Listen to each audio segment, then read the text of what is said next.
నమస్కారం. Osmania university LLB విద్యార్థులందరికీ స్వాగతం. ఈరోజు మనం ప్రైవేట్ అంతర్జాతీయ చట్టంలో ఒక చాలా ఆసక్తికరమైన అంశం గురించి మాట్లాడుకోబోతున్నాం.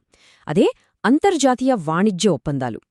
ఆలోచించండి, ఒక ఇండియన్ కంపెనీ జర్మనీ కంపెనీతో ఒక ఒప్పందం చేసుకుంది అనుకుందాం. వాళ్ల మధ్య ఏదైనా వివాదం వస్తే ఏ దేశం కోర్టులో కేసు వెయ్యాలి, ఏ దేశం చట్టాన్ని ఉపయోగించి తీర్పు చెప్పాలి? చూసారా, ఇక్కడ ఒక చిక్కుముడి ఉంది. దీన్నే కాన్ఫ్లిక్ట్ ఆఫ్ లాస్ అని కూడా అంటారు. మరి ఈ చిక్కుముడిని ఎలా విప్పాలో ఈ విశ్లేషణలో వివరంగా చూద్దాం. మనం ఇప్పుడు ఎదుర్కోబోయే సమస్యను ఒక పెద్ద పజిల్లాగా ఊహించుకుందాం. ఈ పజిల్ ముక్కలేంటంటే వేర్వేరు దేశాల చట్టాలు, ఆ ఒప్పందంలో ఉన్న పార్టీల అంచనాలు, ఇంకా కాంట్రాక్ట్లోని రకరకాల నిబంధనలు. సరైన చట్టాన్ని ఎంచుకోవడమంటే ఈ పజిల్ ముక్కలన్నింటినీ సరైన క్రమంలో పేర్చడం లాంటిది. సో ఈ కాంట్రాక్ట్ చిక్కుముడిని విప్పగమే మన ఈరోజు లక్ష్యం. ఒక సింపుల్ ఉదాహరణ తీసుకుందాం. హైదరాబాద్కి చెందిన ఒక సాఫ్ట్వేర్ స్టార్టప్ ఫ్రాన్స్లో ఉన్న ఒక క్లయింట్కి ఒక ప్రాజెక్ట్ చేసి పెట్టడానికి ఒప్పందం చేసుకుంది. పని మధ్యలో ఏదో తేడా వచ్చి వివాదం మొదలైంది. ఇప్పుడు చెప్పండి, కేసును మన ఇండియన్ కాంట్రాక్ట్ యాక్ట్ ప్రకారం విచారించాలా, లేకపోతే వాళ్ల ఫ్రెంచ్ సివిల్ కోడ్ ప్రకారం తేల్చాలా? ఇది చాలా కీలకమైన ప్రశ్న. దీన్ని పరిష్కరించడానికే మనకొక స్పెషల్ లీగల్ టూల్ కావాలి. ఆ ప్రశ్నకు సమాధానమే మన ప్రైవేట్ అంతర్జాతీయ చట్టం. దీన్నే కాన్ఫ్లిక్ట్ ఆఫ్ లాస్ అని కూడా పిలుస్తారు. ఒక్క విషయం గుర్తుంచుకోండి, ఇది దేశాల మధ్య గొడవల్ని పరిష్కరించే పబ్లిక్ ఇంటర్నేషనల్ లా కాదు. ఇది వేర్వేరు దేశాలకి చెందిన వ్యక్తులు లేదా కంపెనీల మధ్య వచ్చే వివాదాలను పరిష్కరించే దేశీయ చట్టం. సింపుల్గా చెప్పాలంటే ఏ దేశం యొక్క రూల్ బుక్ వాడాలో చెప్పే ఒక మాస్టర్ రూల్ బుక్ అన్నమాట. సరే, ఇప్పుడు మనం ఈ సబ్జెక్ట్లో అత్యంత ముఖ్యమైన కోర్ కాన్సెప్ట్లోకి అడుగుపెడుతున్నాం. అంతర్జాతీయ కాంట్రాక్ట్ వివాదాలను పరిష్కరించడానికి పునాది లాంటి ఒక ఆలోచన ఇది. అదే proper law of the contract. అసలు ఈ proper law of the contract అంటే ఏంటి?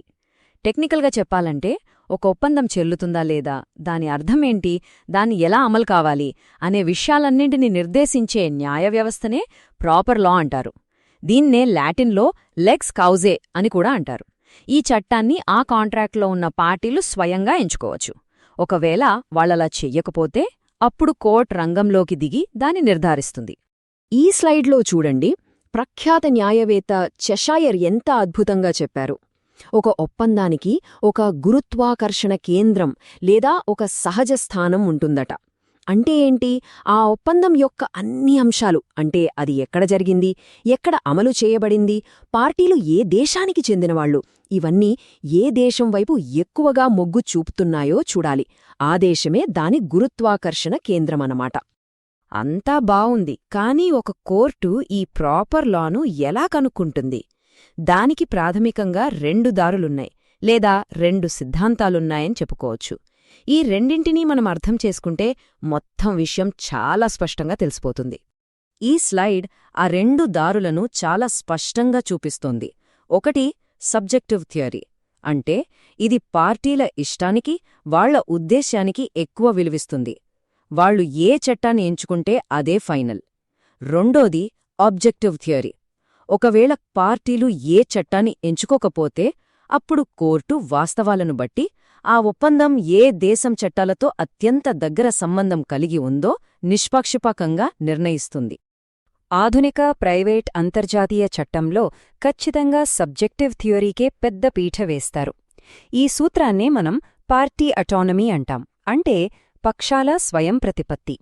దీని ప్రకారం ఒప్పందం చేసుకునే పార్టీలకు తమ వివాదాలు వస్తే ఏ దేశ చట్టం ప్రకారం పరిష్కరించుకోవాలో ఎంచుకునే పూర్తి స్వేచ్ఛ ఉంటుంది. న్యాయస్థానాలు ఈ ఎంపికను దాదాపు ఎప్పుడూ గౌరవిస్తాయి.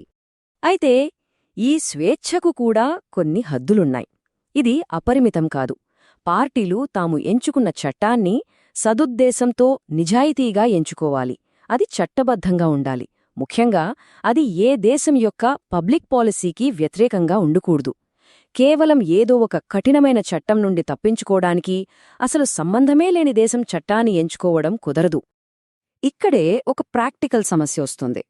నిజ జీవితంలో చాలాసార్లు పార్టీలు తమ ఒప్పందంలో ఏ చట్టం వర్తిస్తుందో రాయడం మర్చిపోతారు. మరి అలాంటి పరిస్థితుల్లో కోర్టు ఏం చేస్తోంది? ఆగిపోతుందా? లేదు.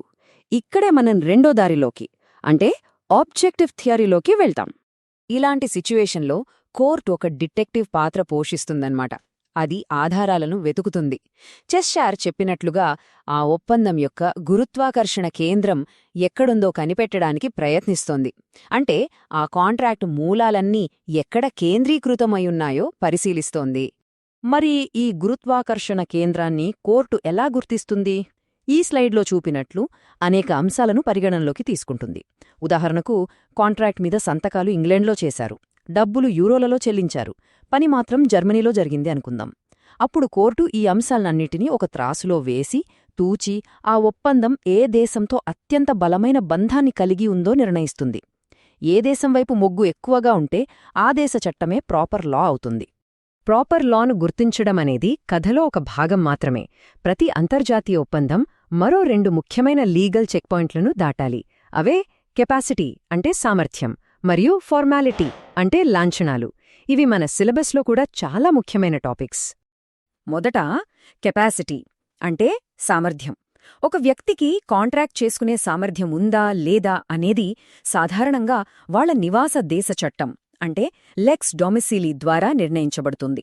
ఉదాహరణకు, ఒక దేశంలో 18 ఏళ్లు, మరో దేశంలో 21 ఏళ్లు మేజర్ వయస్సు అయితే ఈ నియమం చాలా కీలకమవుతుంది. ఇక రెండవది ఫార్మాలిటీ అంటే ఒప్పందం యొక్క రూపం.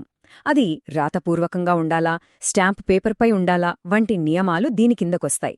దీన్ని సాధారణంగా ఒప్పందం ఎక్కడ జరిగిందో ఆ దేశ చట్టం, లెక్స్ లోకీ కంట్రాక్టస్ లేదా ప్రాపర్ లా రెండూ కూడా ప్రభావితం చేయొచ్చు. ఒక విషయం బాగా గుర్తుంచుకోండి, ప్రాపర్ లా అనేది ఒప్పందం యొక్క ఆపరేషన్కు సంబంధించినది. కానీ కెపాసిటీ మరియు ఫార్మాలిటీ అనేవి దాని పునాదికి, దాని పుట్టుకకే సంబంధించినవి. ఈ 2 షరతులలో ఏ ఒకటి ఫెయిల్ అయినా ఆ ఒప్పందం వాయిడ్ అబినిషియో అంటే పుట్టుకతోనే చెల్లనిదిగా మారే ప్రమాదముంది. అందుకే ఈ 2 చెక్స్ చాలా చాలా ముఖ్యం. ఇప్పటిదాకా మనం చర్చించుకున్న ఈ న్యాయ సిద్ధాంతాలన్నీ కేవలం అకాడమిక్ చర్చ మాత్రమే కాదు. ఆధునిక ప్రపంచ ఆర్థిక వ్యవస్థకు ఇవి ఎంత అవసరమో, వీటి ప్రాముఖ్యత ఏంటో ఇప్పుడు చూద్దాం. గ్లోబల్ ట్రేడ్లో ఈ నియమాల అసలైన ప్రయోజనం ఇదే. ప్రపంచవ్యాప్తంగా వ్యాపారం చేసేటప్పుడు ఈ రూల్స్ ఒక క్లారిటీని, ఒక నమ్మకాన్ని ఇస్తాయి. రేపు ఏదైనా తేడా వస్తే ఏ రూల్స్ ప్రకారం సమస్యను పరిష్కరించుకోవాలో ముందే తెలిసి ఉంటే వ్యాపారాలు ధైర్యంగా ముందుకు వెళ్తాయి. ఇది రిస్క్ను తగ్గిస్తోంది, అంతర్జాతీయ భాగస్వాముల మధ్య నమ్మకాన్ని పెంచుతుంది. ముగించే ముందు ఒక భవిష్యత్ సవాలును మన ముందుంచుతున్నాను. మనమిప్పుడు బ్లాక్ చైన్ స్మార్ట్ కాంట్రాక్ట్లు, ఏఐ రాసే ఒప్పందాల యుగంలోకి వెళ్తున్నాం. వీటికి భౌగోళిక సరిహద్దులే లేదు. మరి దేశాల సరిహద్దుల ఆధారంగా మనం నిర్మించుకున్న ఈ ప్రాపర్ లా సిద్ధాంతాలు సరిహద్దులే లేని ఈ డిజిటల్ ప్రపంచంలో ఎంతవరకు పనిచేస్తాయి? రాబోయే తరం న్యాయవాదులుగా మనం ఎదుర్కోబోయే అతిపెద్ద ప్రశ్న బహుశా ఇదేనేమో. దీనిపై ఆలోచిస్తూ ఉండండి. తదుపరి విశ్లేషణలో మరో అంశంతో కలుద్దాం. ధన్యవాదాలు.